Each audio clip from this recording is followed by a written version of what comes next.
Forgot to bring this up on the screen. All right. It's been a while. Thank you guys.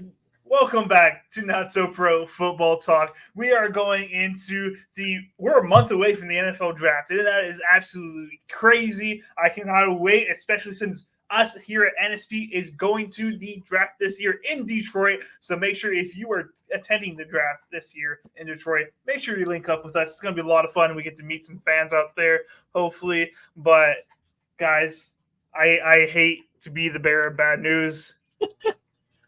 This is devastating. They're done. After a 6-month romance, Odell and Kim Kardashian have reportedly broken up, and this is just after reports that they were going to have a baby. A baby! He's pulling a Tyreek Hill, man. Oh, my. I am heartbroken. Is true love even real anymore? Is love dead?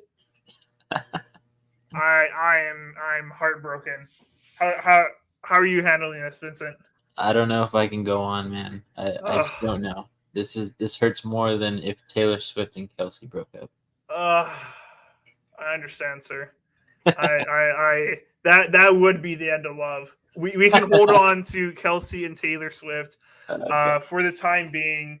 But yeah, that is very disheartening. Very, very tough for us here at NSP to see that. Hopefully, they are able to keep moving forward and find some common ground and move on with their lives, I guess. But yeah, very, very, very sad, I have to say. I'm finding our next piece of news really quickly here, boys. I thought I had it up. Vincent, how are you doing today?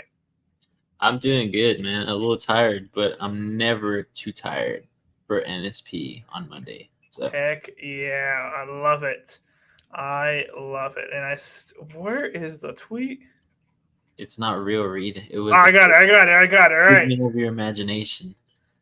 All right. Since AJ is not here, our resident 49ers fan, he is not here to defend the 49ers. So guess what? Me and Vincent here are going to destroy AJ and the 49ers because there's nobody to defend them. So this is great. And honestly, if AJ was here, he would be attacking this man also because he was not happy. But the 49ers GM, John Lynch, very great GM, stated that the team is in contact with Brandon Ayuk's camp and are trying to work out a long contract. Ayuk seemed to respond with emojis on his Instagram story. And now, Vincent, I think I've never understood emoji language very well. I've never been a guy who has understood it. So as our linguist, if you may, Vincent, can you decipher what these 5 emojis mean for us, okay? I will say I'm not the best at it either because I have no idea what the heck. AJ's really good at it. He'll put out like whole paragraphs in emojis. Oh yeah, we should show the one he put in the chat. Yes. But I have no idea what George Kittle said on his emojis. So I have no idea there. But this one, it clicks so easily for me. It says money talks, bull walks. Oh, so okay. Basically he's saying, the BS, he's walking out of there. He doesn't want to listen to it. He's gone. He is gone.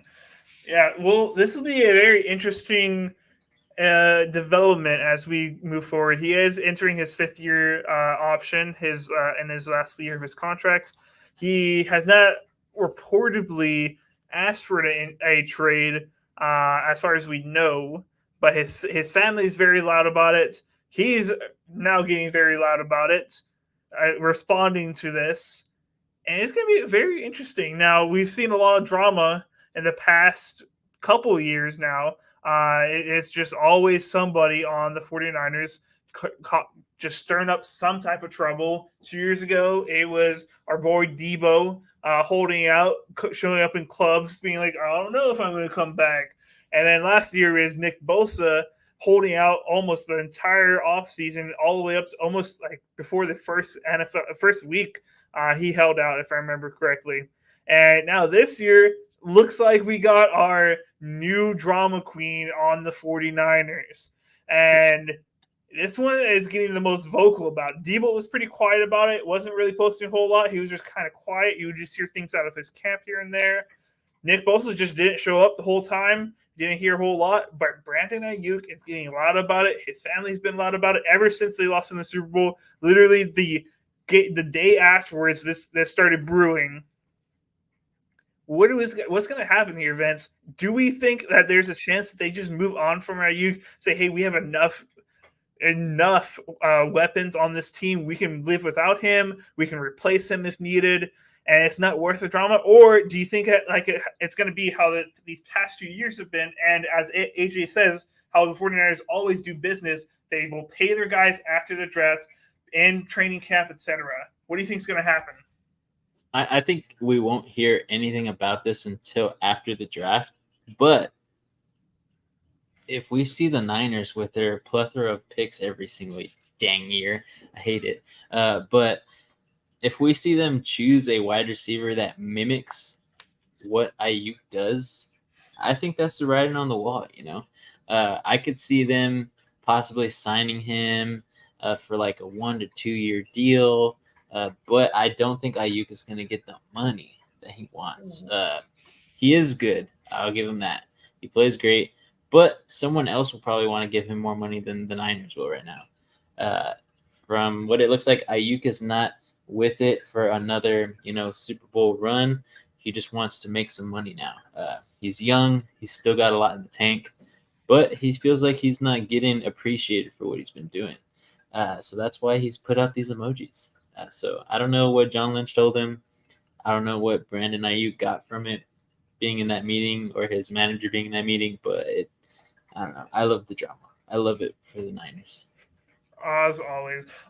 Here we go. He says, hold my beer. I'm going to pick up another BA at Walmart. What's a BA? I don't know what that is. I don't know. I have no idea. I don't even want to know either. All right. Yeah, I think this is going to be very interesting. It's very hard. The 49ers, they have just so much talent on their team, and when there's just so much talent, you got to pay a whole lot of talent. I think BA is Brandon Ayuk. He says he's going to go get at Walmart. Jeez. AJ, that's messed up, man. That's messed up. Saying he's a dime a dozen. Oh, yeah, he's confirming it. BA is Brandon Ayuk. Okay. All right. Jeez. Trashing his own teammate. And you got mad at me when I trashed Devontae Campbell. Look in the mirror, you hypocrite. All right. But yeah, the 49ers are in a tough situation because they have so many great players on that team, and they've paid so many of them. Debo got paid 2 years ago. Nick Bosa just got paid. Debo, George Kittle is one of the highest paid tight ends. Their Kyle Juszczyk is one of the highest paid fullbacks. Trent Williams is one of the highest paid left tackles.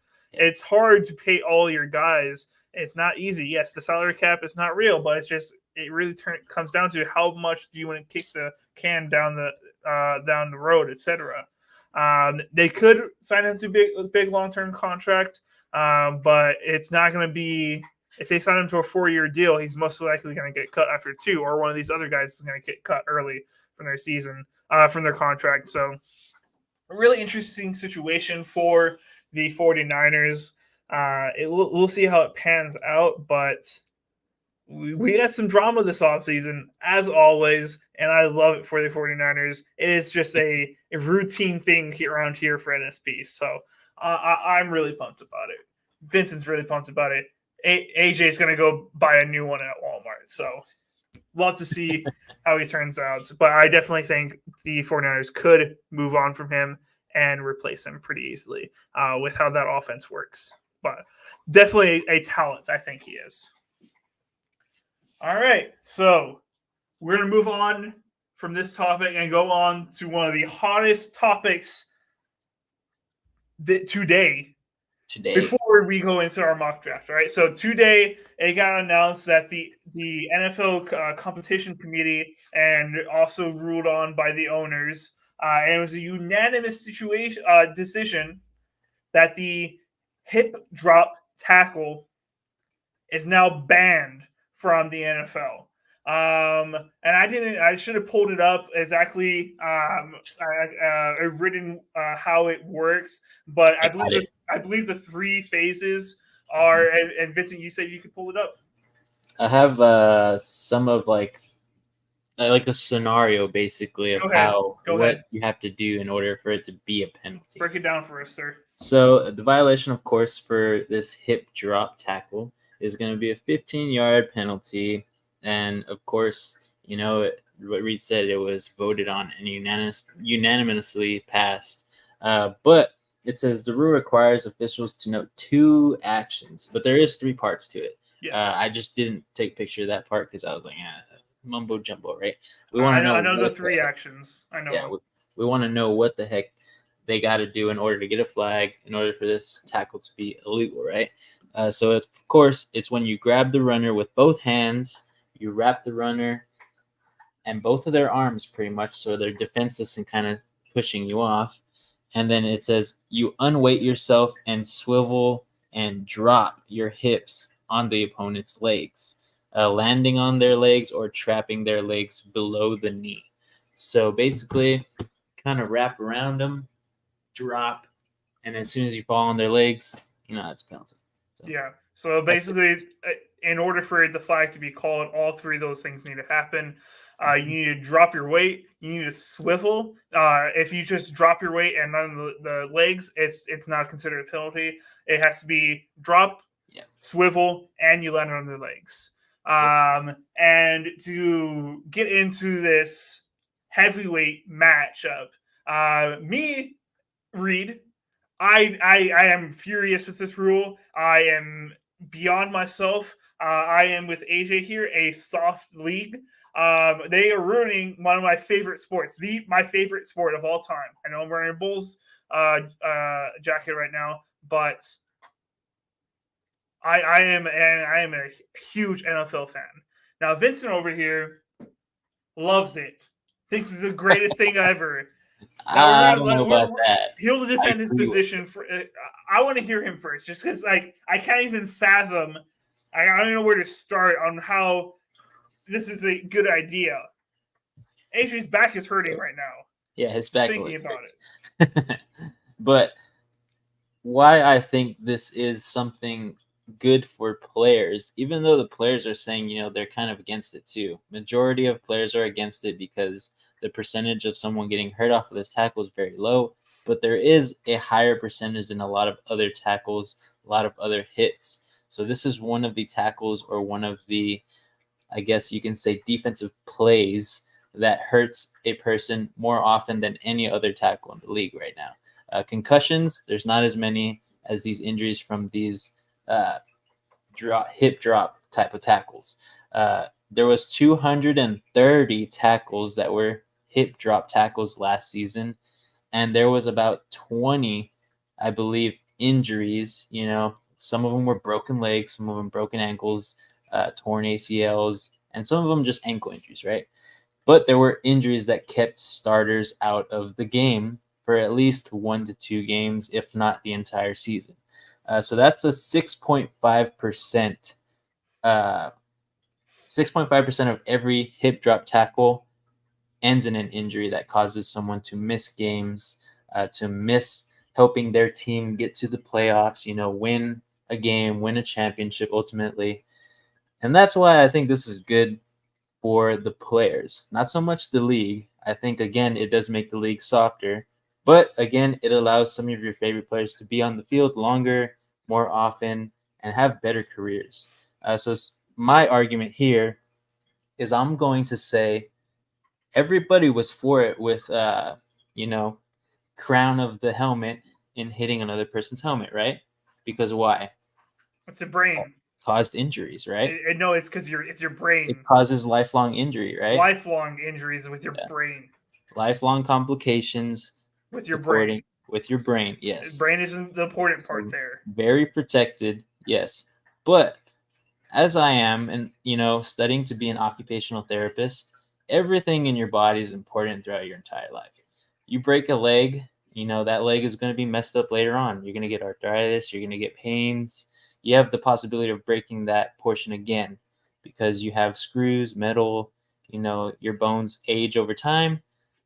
So I believe if we can prevent as many injuries as possible in the league, I think that this is something that the league should think about. And of course, they ultimately passed it. So that's why I think it's good. Any injury to any player, yes, it's football. Yes, you're going to get injured. It's the name of the game. It's what you sign up for. It's what you get paid for. But when you have something that can possibly be a season career-ending injury, that's not something that you ultimately signed up for. You know you're going to get bruised. You're going to have sprained ankles, a sprained knee. You're gonna feel it. You're getting hit by some of the best players in the league, best players in the world at that. So of course it's gonna hurt. And I agree with AJ's comment here. He says my back hurts thinking about it. AJ played football. His back was injured in football. So this is something lifelong. He's the perfect example. He didn't play in the NFL or college level, but he played in the high school level.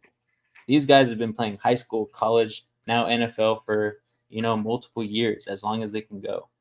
So just in my opinion, I think this hip drop rule is good because we saw some gruesome injuries. I mean, Tony Pollard was one of them. He was out for the entire season just a year ago. I believe Mark Andrews was one of them too. Broken ankle.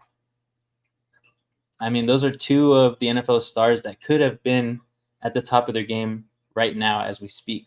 But they had to miss almost the entire season, if not the entire season, to not be able to play. Geno Smith, I'll talk about it a little bit because he was my quarterback. He is my quarterback. He had an ankle injury. He wasn't able to play the rest of that game, and he wasn't able to play the next game. So Drew Lock had to come in. Thankfully, we had a good backup quarterback. But if we didn't, those are possibly two other games that we would have lost. But we ended up winning them. So didn't hurt us. But Geno Smith is an older guy. It could have ended his career. He could have broken an ankle, never been able to play again. So that's my argument there. I'll end it at that just because I think player safety is important, and I'm glad they're kind of prioritizing it. All right, cool. So better buckle up, Vincent, because I am going to attack you from multiple angles. This is just one that I'm going to come at you. So first off, this is not my angle. Grow up. If you're a player or coach worried about this, whatever. This is the NFL. You're getting paid millions of dollars to play a kid sport. You're getting paid millions of dollars to play a kid sport. All right, you are living many people's dreams. It is a chance that you're going to get injured, and that's just part of the game. Boo-hoo, you got paid millions of dollars, right? You've lived a chance at a better life than a lot of other people even have a chance at, all right? Boo-hoo, get over it, come back from the injury or not, whatever. I think that's just a loser's mentality. All right, now my actual angle here at you, Vincent. So now that we've banned this, and this is, yes, the injury, the chances of the injury on this type of tackle, it's high, whatever. They've shown the stats, whatever. Okay. Now that we ban this one, do we ban the next highest one in a couple years? And then after that one, do we ban the next highest tackle or percentage rate or whatever? Or where do we draw the line? Where do we say, okay, this is football, there's going to be injuries, and keep the game? Or are we eventually in, let's say, 10 years, the offensive stats are going to be 65 touchdowns, 6,000 passing yards, etc., because the defenders are just going to be able to touch and push defenders. They're no longer going to be able to tackle. They can only just push them out of bounds or something like that. And it's just going to get absolutely ridiculous. Where do we draw the line and saying, okay, yes, we don't want injuries. The concussion thing, obviously, that's very important because it affects people's lifelong cognitive like abilities after the sport. But where do we draw the line? I was like, hey, this is just your leg. You can move on from it when you get millions of dollars to do rehab. Where do we draw the line in saying this is football? We got to keep the integrity of football. Okay, yeah. So what I'll say is that even though this move is banned, someone can still break their leg. Even though the helmet to helmet is still banned, it still happens. People get concussions. People get CTE even today after all of this has been passed, 10 years ago with that helmet to helmet type hit with any hits straight to the head. I mean, it's still going to happen. Football's still going to be football. This is just something that's going to be penalized. I don't really think it's going to make players have 6,000-yard passing seasons because people are still going to do whatever they can to tackle someone. And with those kind of penalties on top of what happens there, it kind of nullifies any stat like that. So that's that point to the stat thing, right? So the stats are still there because talent gets more talented. As we've seen, linebackers are faster than they've ever been. Running backs are faster than they've ever been. Wide receivers are breaking records with their 40-yard dashes and, receiving touchdowns, running touchdowns, all that good stuff. Records are meant to be broken. So the stats thing, and I'll kind of nullify that. That's not too much of a thing for me with this rule. But what I do think here is that, like I said, people are still going to break their legs. People are still going to get injured. Yes, you can't take injuries fully away from tackle football. Now, if we go in the direction where, how you said, I like the way you reenacted it, when you're like, you're just going to push. Because, it's just going to get to that point at this way. Yep. Yeah, and it kind of has just with the quarterback stuff. Those are some rules I don't agree with. Mm-hmm. The quarterback, roughing the passer. It's accomplished nothing. We had more injuries to quarterbacks last year than ever. Yep. It's accomplished nothing. It's made quarterbacks a softer position because they don't even get hit in practice, man. How are they supposed to get ready for someone who's coming full blaze at them? But again, I know where you and a lot of football fans are coming from, you and AJ in particular, because you guys are my best buds. So we talk about this stuff even off camera, and we go at it even whenever we can. But I just think, the hip drop, it's been bad for a long time. I've seen it in high school football where people get injured. I've seen it in college where people get injured. NFL, now people get injured. Now they're banning it, right? I'll bring AJ's thing up, his comment up here. He says, defense should be allowed to hit the doonies out of them quarterbacks. And I agree.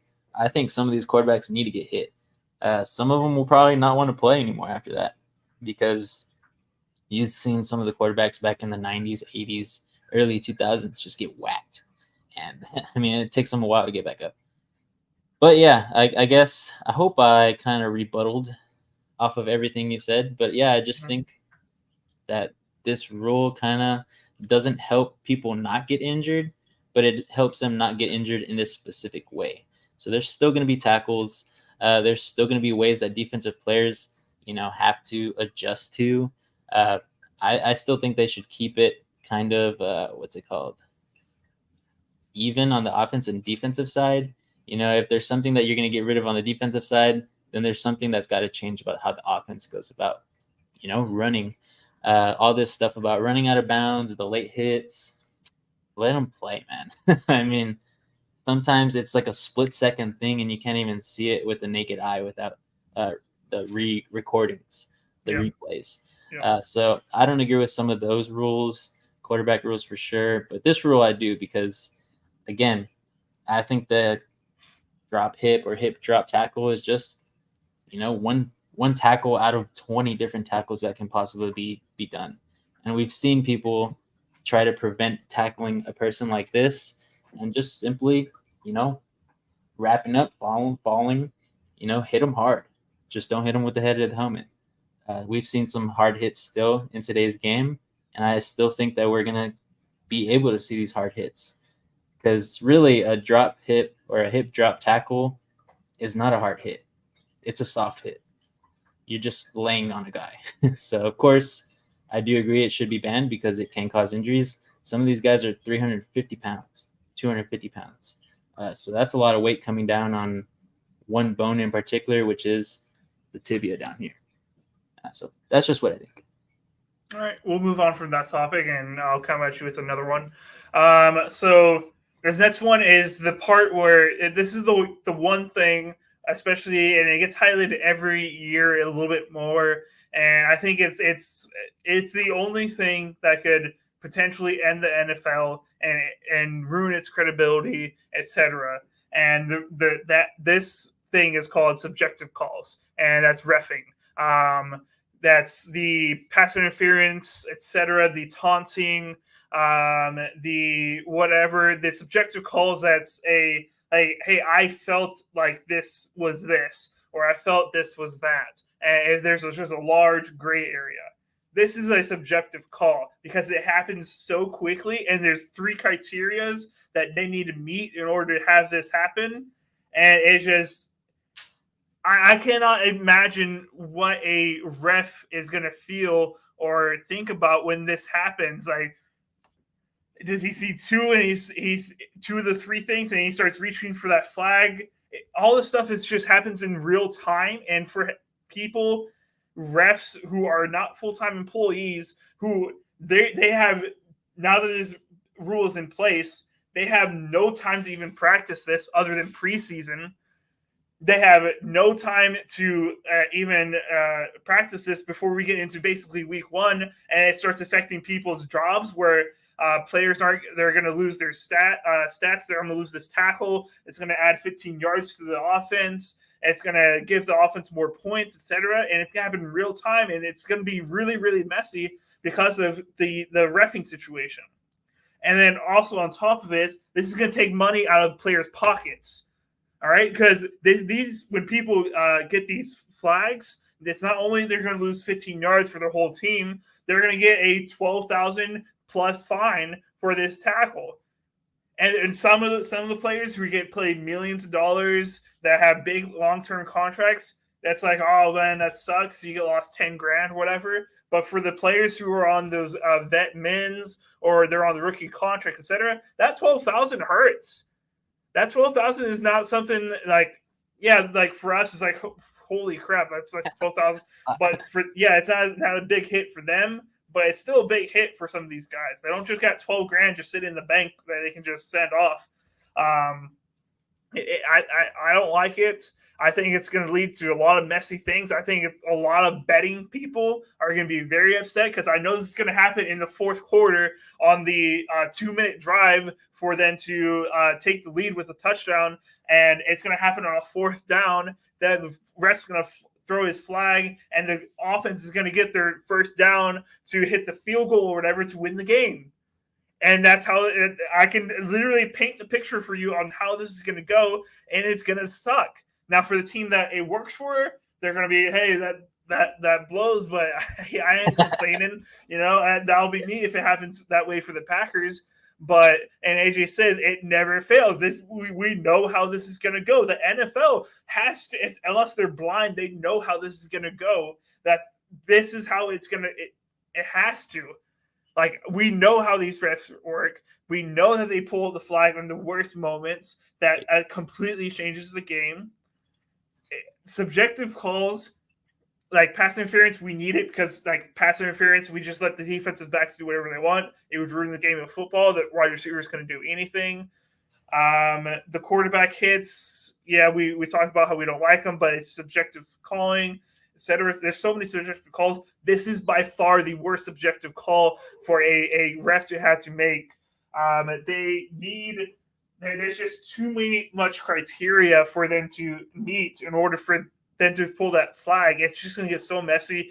You're going to see, like, when the 49ers play the Seahawks, Fred Warner is going to tackle DK and do a hip drop tackle, but the rest going to feel like he didn't really do a full swivel, so he didn't throw the flag, and you're going to be upset that, hey, you didn't get that 15 yards or something like that. The scenarios are endless with this, and it's going to get really messy really quick. I don't think this rule is going to work out. Whether you want to get rid of the tackle, etc., the execution of it is going to be very, very messy.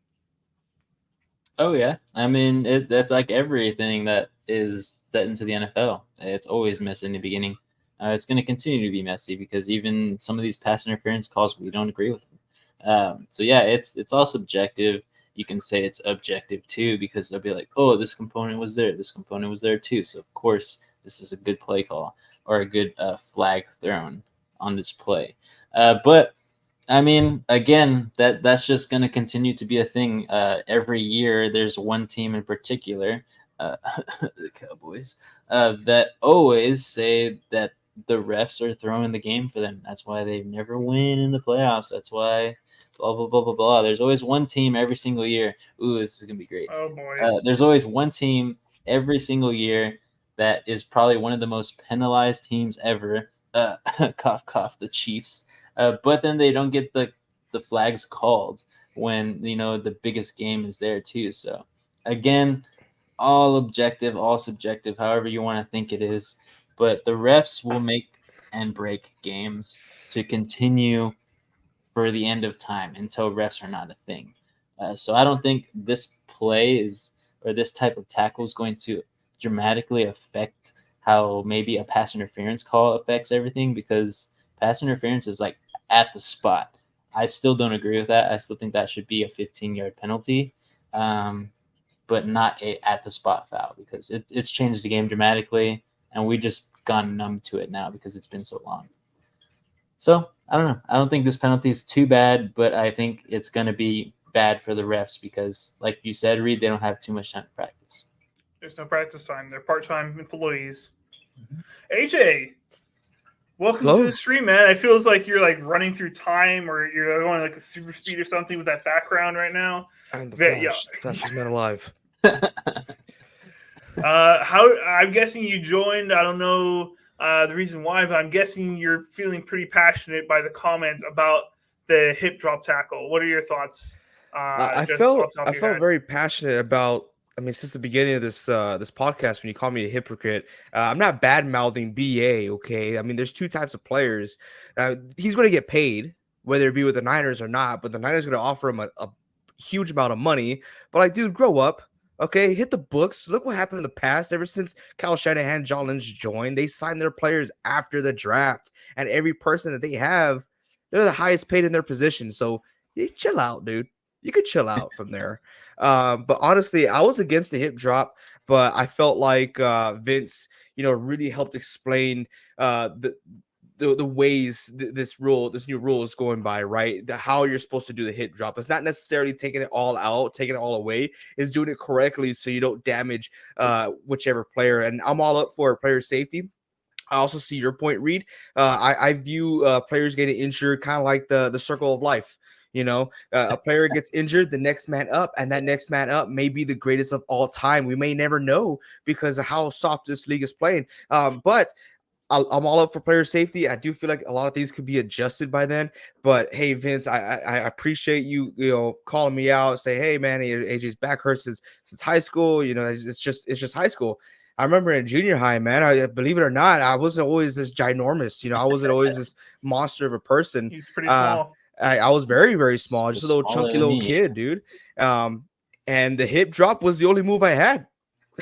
Yeah. It was the only move I had. And I wanted to hurt those big players. I did, because they had so much height, so much weight and mass over me that they got picked for the A team. And little AJ had to fight his way to even get looked at. And the hip drop was the only move I had. So I think for like those smaller players, if you look at DK Metcalf, ginormous freak of nature, some small corners, he has to go up against corners most of the time. They're going to struggle, right? We look at guys who are great with yak yards, Deebo Samuel, George Kittle. That's going to be kind of tough now. Mm-hmm. That's going to be real tough. Defensive players can't just be throwing their body around willy-nilly. So I love y'all's defensive statements on this topic. I think y'all did a great job. I do feel like it was necessary. Let's just adjust the rest of the league. Let's just not continue tacking on these safety protocols. We're going to adjust this. We're also implement this rule, but adjust this rule that's already existing because, hey, you know what? It's really not working out. Or we tried it for a few years. We had some negative reviews, not really what we're looking for. We're still getting injuries. Let's rework that. Let's backtrack and let's try something else. So I like that. But I like the topic y'all were talking about currently. So I just became available, so I wanted to join you guys. You guys know I love this podcast. Appreciate it. You guys are doing amazing, by the way. So don't mean to kill your groove, No. but this really grinds my gears. This whole ref deal, not knowing how to call a correct call, and we're in 2024. Am I wrong? I believe I set myself back to 2024. I'm from the future. AI is this generation. AI, there's guys out there, not myself, okay? So don't start rumors. There's guys out there who have AI wives, AI girlfriends, and have living life virtually, right? Because it's so fast. So we use AI for our podcast to create shorts, to create all it's so quick with it, so accurate at most times. Look at the Major League Baseball.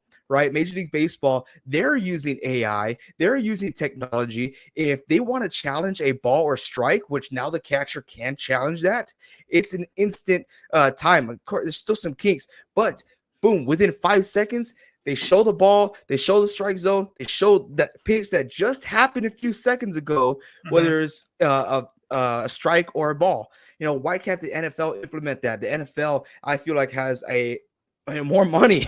In my honest opinion, it has more money, it has more fans. Why not invest more heavily into the technology side? I mean, we just saw a Toy Story game this past season. That was incredible. That was kind of glitchy, but so cool. Just imagine what they could do. They really focused on that. Not saying take away the humans completely. You keep New York out there to get that second look, but hey, this is real-time fouls. Right, they get to track the ball, they get to track the pinpoints of these players' joints and everything. Man, it's incredible what we could do nowadays. So why not get more accurate on these calls? And you lose a little bit of that American feel. Oh, I'm going to throw the flag, I'm going to do this, but now it's becoming a real problem, especially when you're now discussing, are these games fixed for Las Vegas? Are they trying to hit the spread? Hey, let's delete that. Right, let's delete it. Let's go with AI. If it don't work, they will backtrack. Or, sorry, I don't mean to ramble on.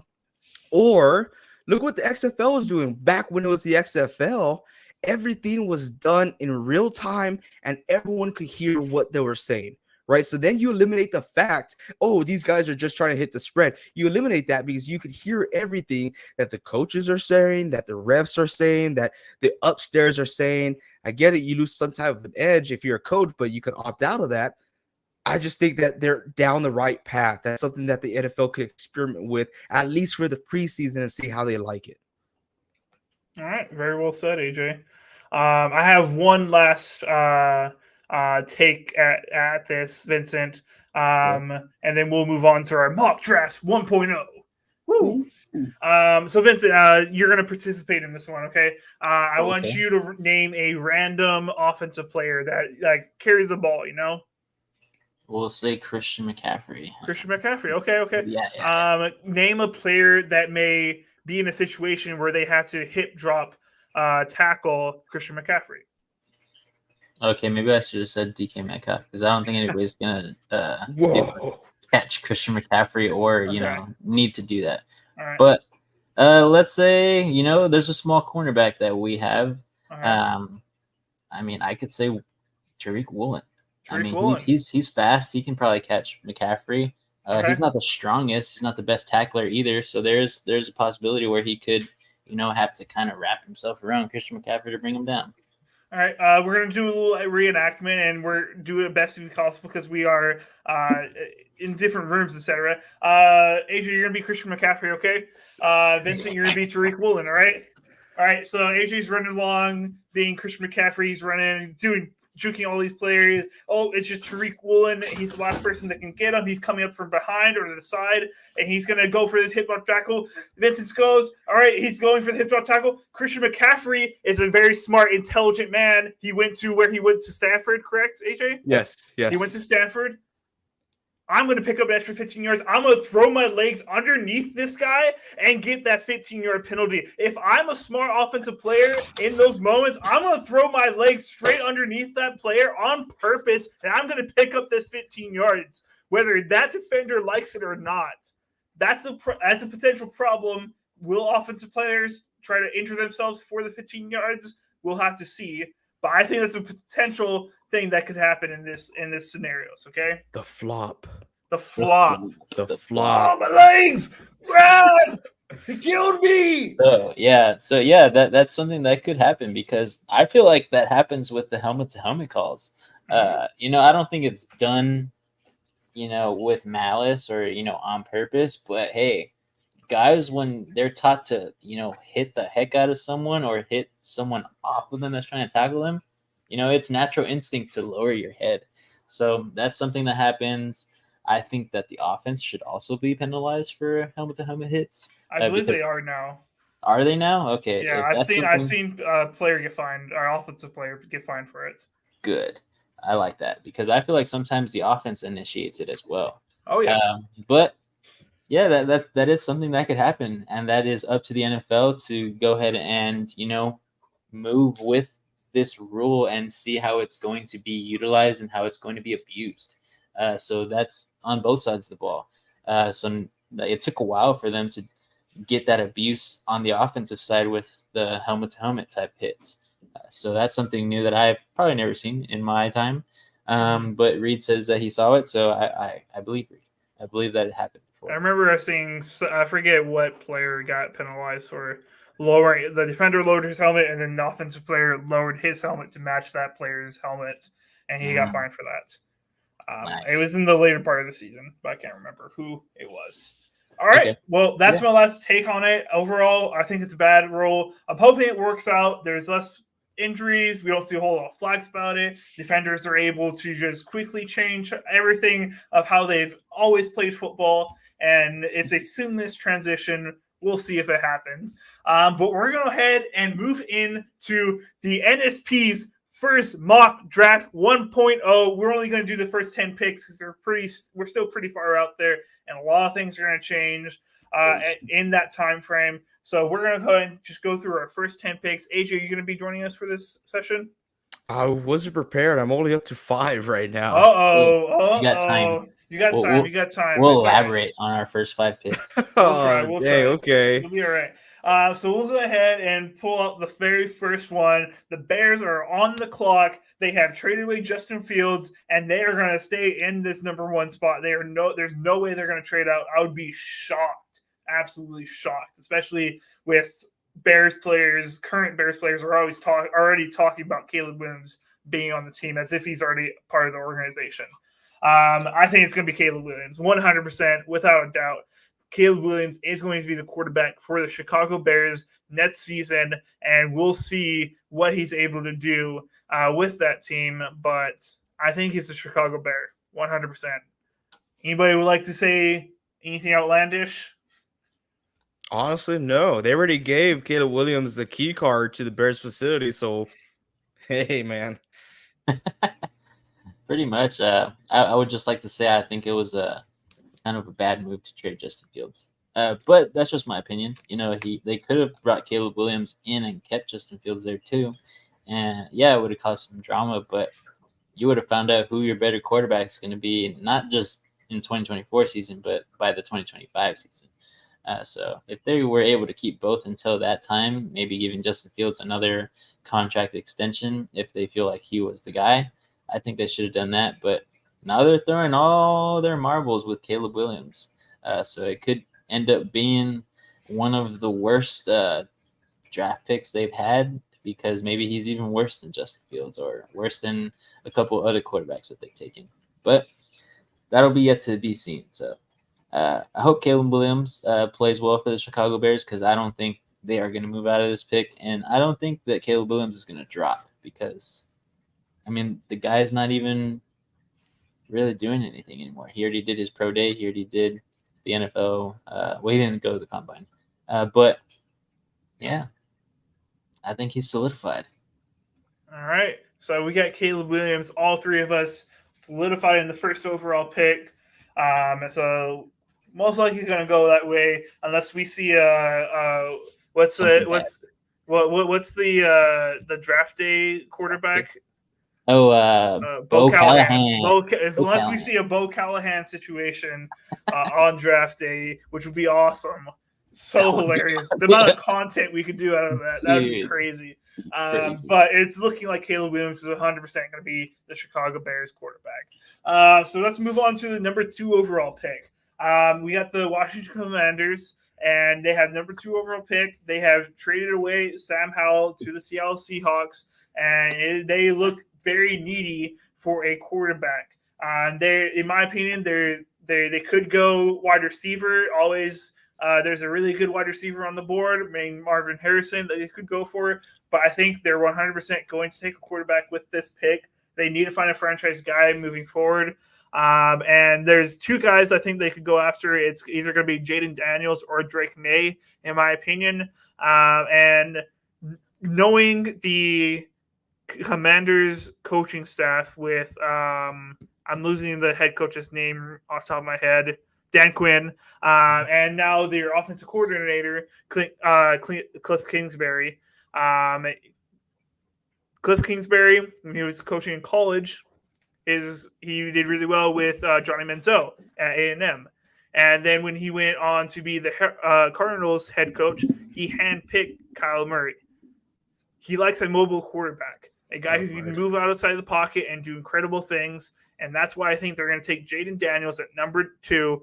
And he's going to be the Commanders' new hopeful franchise quarterback. So I'm taking Jaden Daniels as number 2. Not bad. AJ, you want to go next? Or you want me to go next? Sure, yeah. I mean, when's the last time Washington's had an aggressive quarterback, right? When's the last time Washington's had someone who's exciting, right? And that last time was Robert Griffin III. And that he was exciting. He was fun because he was very athletic. And since then, they haven't gotten a very athletic quarterback. So I do agree with Reed. I think they go LSU Tigers, Jaden Daniels here. I think it's going to be a great fit. They still got a very great offense. They got Austin Eckler. They're going to revamp his career. I love it. But I like that pick, Reed. I'm with you there. All right. Vince? Ooh. Well, I went the other way. I think they're going to go with Drake May. Ooh. I don't know why. I feel like they will just do this. But the Commanders have a team where I think they don't want a mobile quarterback. That's why they got Austin Eckler. In my opinion, I think that this pick could also be somewhere where they trade out, you know? Maybe they don't want to get Jaden Daniels or Drake May. Maybe they want to get J.J. McCarthy. So this is my area where I think out of the blue, I know Reed said that collectively we think the top 3 are going to stay the same.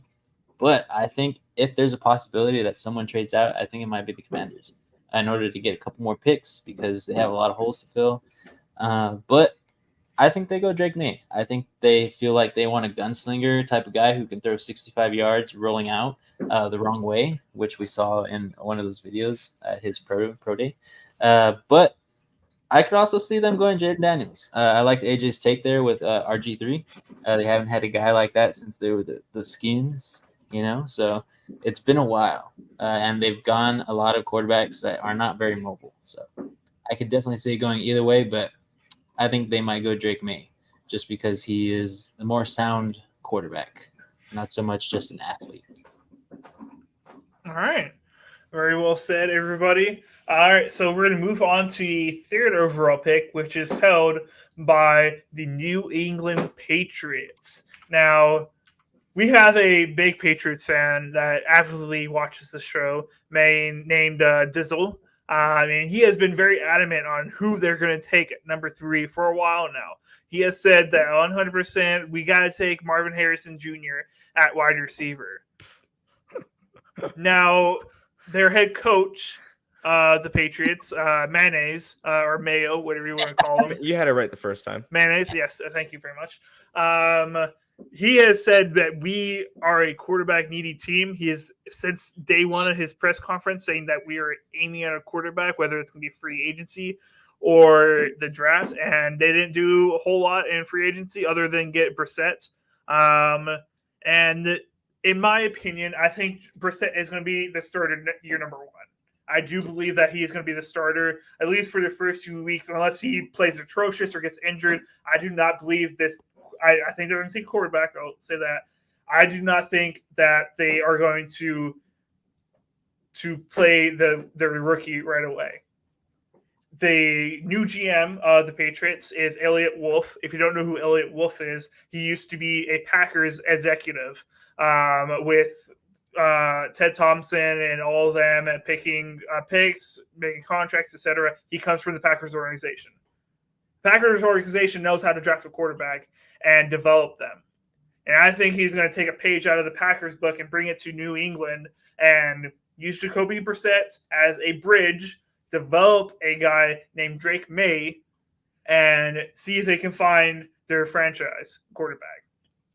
I think that's where their head is at. Now, the only way I don't see them doing this is if they feel like Drake May is not the guy, and kind of similar to what Vincent said.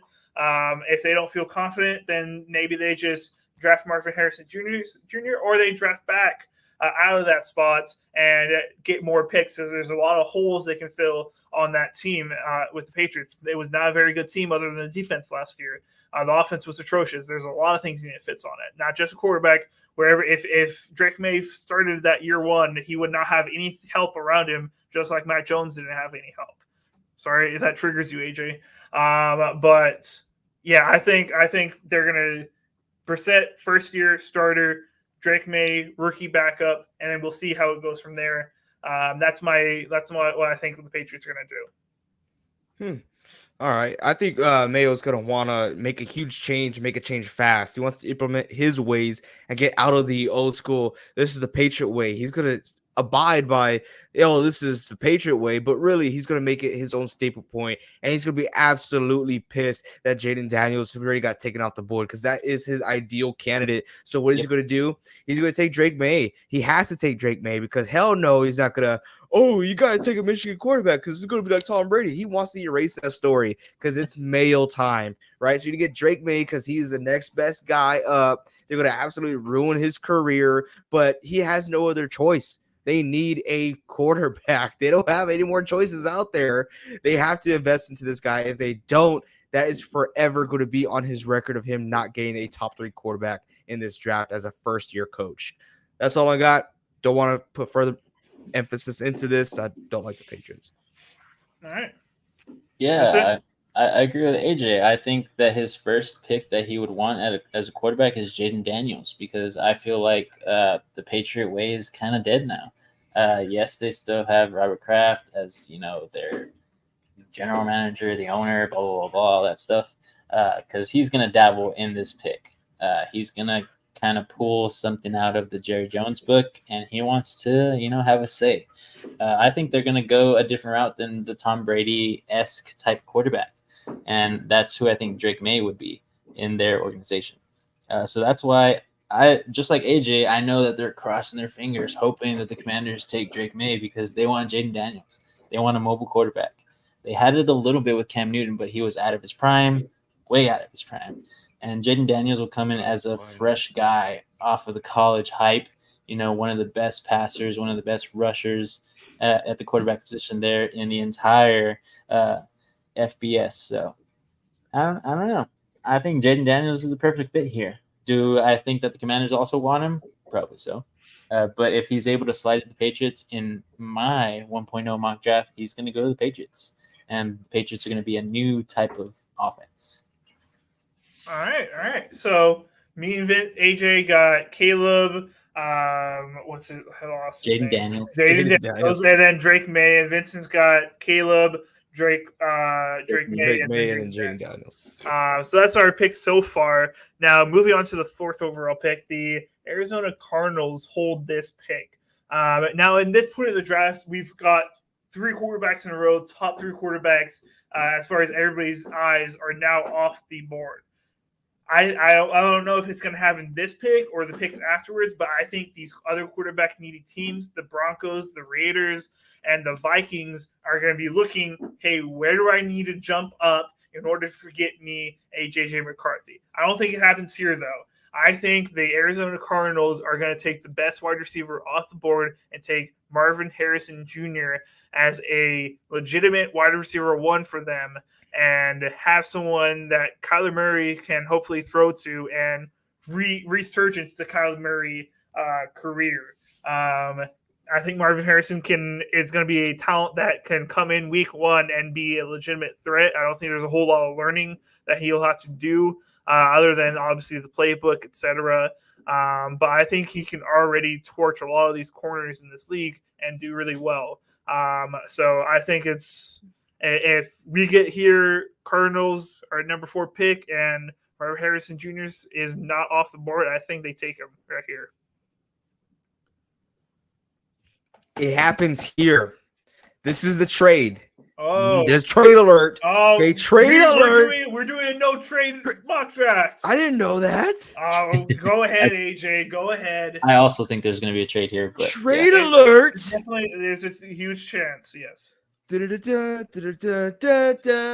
Minnesota Vikings are now on the clock. Okay. They traded the Arizona Cardinals their 11th overall pick and the 24th overall pick to jump all the way up to 4th with competing teams. The Denver Broncos trying to get in that position to draft who? To draft J.J. McCarthy. Okay. Oh, look at that. Look at AJ ruin the whole mock draft 1.0. Read the chat, buddy. Dude, I was insane today. You told me to do it right now. I told I was going to sit out. Gosh. But, I called it first. Y'all hear it? Don't even start. We were all thinking it. J.J. McCarthy goes to the Minnesota Vikings after the trade to the Arizona Cardinals. I love it. Let's book it. Let's staple it. I want this on my record as I'm the first one in NSP to say it. We were talking about it before the live started. Jeez. You guys are ridiculous. Well, I'll do my non-trade mock draft. Thank you, Vincent. Like we discussed. We agreed upon. That's okay though. But I do think that is realistically going to happen. I think it could be the Vikings. I think it could be a couple other teams. But we'll see who has the most, who wants to give up the most in order to get J.J. McCarthy.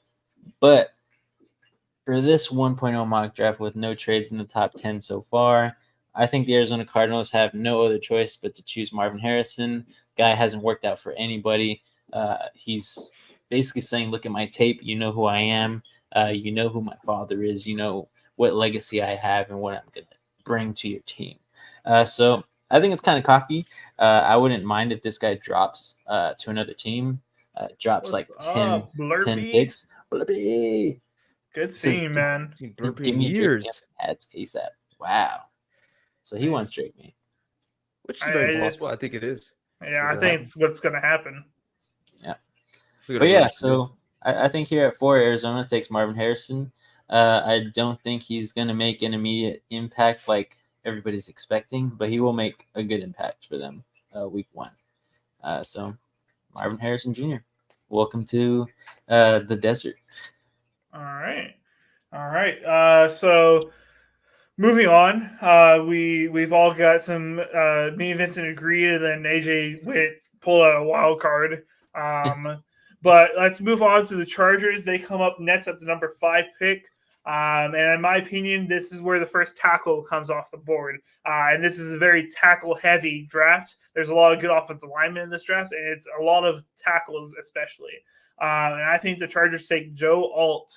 I think this is a guy that can be in the league for 10-plus years and play at a very high level.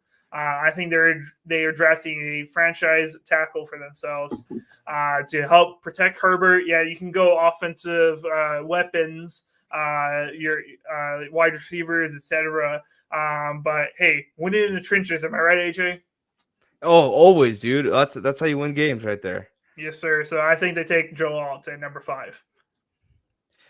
Now that Marvin Harrison is still on the board due to that amazing trade that happened, that just occurred. Wow. The Chargers are sitting pretty, looking at Marvin Harrison Jr. straight in the eyes, says, welcome aboard. Your new quarterback is Justin Herbert. Congratulations. And your new head coach is Jim Harbaugh. How can it get better than that? We just need to fix your attitude, buddy. But Marvin Harrison Jr. to the Chargers, 5th overall. Not bad. That's a very possible thing. I wouldn't mind seeing that at all. I'd rather him be with the Chargers than with the Cardinals. But For the Chargers here with my no trade 1.0 draft, I have them taking a wide receiver. That's Rome Odunze. I think they're going to get the better of the wide receivers coming into the league. Do I think that Marvin Harrison has a higher ceiling than Rome? Most likely. But that's just me being a skeptic, Marvin Harrison is supposed to be the next best thing since Justin Jefferson, basically. So do I think Rome Odunze has some big shoes to fill for the LA Chargers? Yes, because Mike Williams is gone. No, he's not as big as him, but he is faster and he's better at route running. So I think he fits perfectly with what the Chargers want to do. They don't have to pay him a lot, even though he is the number 5 pick here in my mock draft. So he will get a good contract, but not more expensive than Mike Williams. So I think it's perfect fit. But I also agree with Reed. I think Joe Alt could go here if the Chargers are smart, but they're not. They're trying to make these big skill player moves like they always do. I will say this. For the past 2 years in college football, Jim Harbaugh has had a top 3 offensive line. So we could see a different direction here. Yep. We'll see. Offensive line is very important. You cannot forget about it. Yeah, Vince. Yeah, I can also see them trading AJ. Down. See them Me? Down. Yeah, you haven't taken offensive lineman yet. Well, because this is a realistic draft here. You guys are ridiculous. All right. Okay, so let's move on. So with the number 6 overall pick, the Giants are sitting here taking number 6. In my opinion, who I think is definitely going to go to the Giants unless they decide to trade up for a quarterback or trade back for a quarterback. We're not doing trades. We're saying unless. I've been throwing unlesses there everywhere. Okay, AJ? You're ridiculous. All right. I say the New York Giants take Malik. Neighbors is my pick. I have Malik Neighbors going to the New York Giants. I mean, why not? They have a great offensive line already. Let's keep stacking those wide receivers because honestly, they don't have crap. They had a few free agent signings, and that's about it. Is he frozen for you? Because he's frozen for me. He's frozen for me. Okay, yeah. Cool. Take him off the best.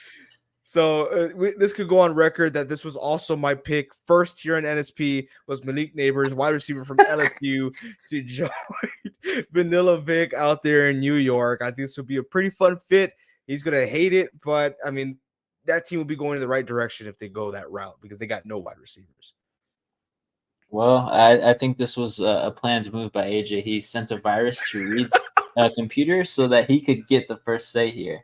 But I think that, in the no trade column here for me, my 1.0 draft, I think they select JJ McCarthy, I think it's going to be a shocking move because Daniel Jones could be like, oh, but what about me? So I think this is someone who they're going to develop. Yes, they still have, 3 years on Daniel Jones' contract, but I think another team will more than likely love to get Daniel Jones or try to trade for JJ McCarthy. So I think they're making a power move here. If this is how it's going to work out, nobody trades in the top 5.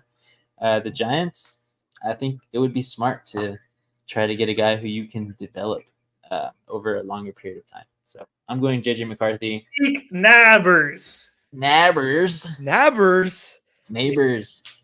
Whatever his name is, how to pronounce. I already said it. No, don't you dare! First. No, I my phone set on the power cord and turned my PC off. Okay, it's here. It's on NSP. AJ said I said it first. You want me to share credit with you? I can share credit because that's just the type of man that I am. I'll be the bigger man here, Reed. That's fine. How did I cut off? Was I like? You were like Malik, and I was like, Neighbors is my pick. It was perfect. You gotta rewatch it, dude. I got it. All right. You gotta rewatch it. You gotta rewatch what I said too, because I think it's the truth. Okay. All right. Do I say why or do we just move forward? You could say why. I think the Giants are going to choose the wrong wide receiver like they always do. I already said that. And not go I think he is good though. I think so. He's good. Yeah, but it's going to be the wrong one. Yeah, it's definitely the wrong one. So mad. All right, so are we done with the number 6 pick? Yeah. Okay, cool. That's great. All right, let's go to number 7. On the clock is the Tennessee Titans. The Titans are now on the clock, and all my stuff is messed up, and I don't know who I'm going with. Oh, I know who I'm going with. It is Rome. How do you say it? Is it Rome? Roma Duze? It's not Rome. Rome. Like Rome, a Dune. A Dune. Zay. Okay, they're going Roma Duze. Give Will Levis a compliment to DeAndre Hopkins and etc. And give them another wide receiver playmaker. Calvin Ridley. Yeah, Calvin Ridley is a splash guy. Oh, okay. Yeah. Oh, whoa.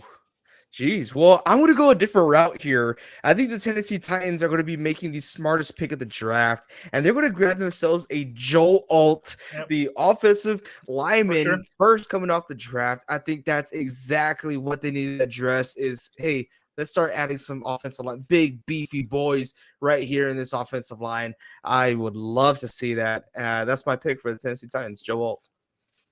Not bad. Finally, me and AG agree.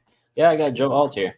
I think it's the best thing. It's just gonna happen that way. Someone's got Little Caesars going on over there, but yeah, Joe Alt. I think it's the best pick, like AJ said. Bang, bang, bang. All right. Cool. All right, now we're moving on to number 8 overall. The Atlanta Falcons are now on the clock. And in my opinion, they're kind of loaded on offense, right? Can we all agree here? Other than like offensive linemen, they could probably take here. I mean, I'm looking at the defensive side of the ball here, and I would go and say that the Atlanta Falcons are going to take Dallas Turner, defensive edge, with the number 8 overall pick. Dang. Okay, Dallas Turner. I like it. I like it. I'm with you. But now I'm not going Turner here. Okay, I want to go with Jared Verse, the edge from Florida State. Let's help out that defense. Let's get some quick guys. I think this would be a great fit for the Atlanta Falcons. Jared Verse from Florida State. Not bad, not bad. I guess we're all pretty much in agreement on the edge, the defensive end type pick. So yeah, I have Dallas Turner as well going to the Falcons. I think he's one of the better edges. I won't say he's the best edge coming out of here because that's up for controversy. There's a lot of guys who are going to be elite in terms of the 2024 draft capital that's available. So I think Dallas Turner just fits better with Atlanta. He's bigger, but he's also a quick guy. So I think they just need some beefy help over there since they invested a lot of money into the offense already. So defense is where they're going to need to really step it up, and I think Dallas Turner helps them. All right, cool. So AJ Yuri went, right? Yeah. Okay, cool. Just want to make sure. So that's the number 8 overall pick. Going on to number 9, the Chicago Bears are back on the clock because yes, they have 2 top 10 picks because the Panthers made the worst trade in potential all of history. The Chicago Bears are back on the clock. Their offense is now basically solidified. Maybe you can add a sprinkle in another offensive lineman in there. But they got weapons. They got the running back, the tight end. Now they have their quarterback drafted. They're kind of loaded up everywhere. I think they're going to go back on the defensive side and try to load up there. I got the Chicago Bears taking, I'm going to butcher this, Latu. Latu. Yes, Vincent said it. Defensive edge out of UCLA. I think they're going to go load up on the defense again and continue going the Bears' way of having a great defense. Defense. I don't like it. I'm not buying it. All right. Caleb Williams is only good because of that offensive line. Let's continue hitting some offensive linemen. Who do we got on the board? How about that freaking beast of a human being from Oregon State, Taliesi Fuaga? I think I said that wrong. Taliesi Fuaga, offensive tackle, Oregon State. What was that? That's I it, have to right? see his name. Taliesin. But yeah, I know who you're talking about. Yeah, big boy, Yeah, real he's big huge. boy, and he's a tackle. Hey man, you need to solidify those edges, man. Get Caleb Williams comfortable in the pocket. That's the best way to find success in an offense. You have the weapons. Why not give him the protection? All right. Let's see. Let's Yeah, on the clock. But I also have the Chicago Bears taking an offensive lineman. I don't think it's who AJ thinks, but I hope that somehow the Seahawks can get him. I've been looking at that lineman from Oregon. I haven't pulled up his name yet, so I won't say his name because I'll probably butcher it as well. But I'm going with Chicago to pick Troy Fautanu. He's an offensive lineman as well. I think they're just going to beef up that offensive line. They're probably going to get more offensive linemen just to plug and play wherever they feel like. And that's how it's probably going to happen. So I think Chicago is just going to go offense, and possibly defense later on. So I think offensive lineman is the best pick for them here. All right. And now the last pick of NSP's mock draft 1.0. The New York Jets are on the clock, and what is the number one priority for the Jets this year? Can anybody answer that? No, yes, but not the correct answer. Anybody know? I don't want to give out. I don't want to give away my pick. Okay, the number one priority for the Jets this year is protect Aaron Rodgers. That is the only important thing out there. All right, you got to protect him. Okay. And they're going to do it with the guy AJ just said for the Bears the last round. I got him falling right now, the number 10 pick to Lise Fuaga out of Oregon State, offensive tackle. I think they need to add just one more offensive lineman, provide extra depth, etc. to that team because you need Aaron Rodgers to be protected in that pocket because you cannot let a 48-year-old man take a bunch of hits. Especially not on the what? I said, or take one hit. Yes, exactly. As I was about to say, he got hit on the fourth play, and then it all went downhill from there. So I'm going to say they're going to go offensive lineman here, unless there's somehow something else on the board. Reed.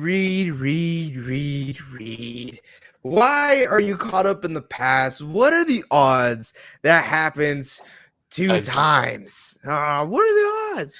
It won't happen again. Screw that. Let's get someone fun and exciting for Aaron Rodgers. Let's get the tight end Brock Bowers. As I said in my pre-recorded videos, this is a perfect landing spot for Brock Bowers is to go to the New York Jets. I feel like that is one of the key pieces missing for the offense. They do not have a solidified tight end. They have an older tight end who's been in the league for going to his 7th year, I believe. Brock Bowers, can you imagine that? Can you imagine I already forget the guy's name, wide receiver name.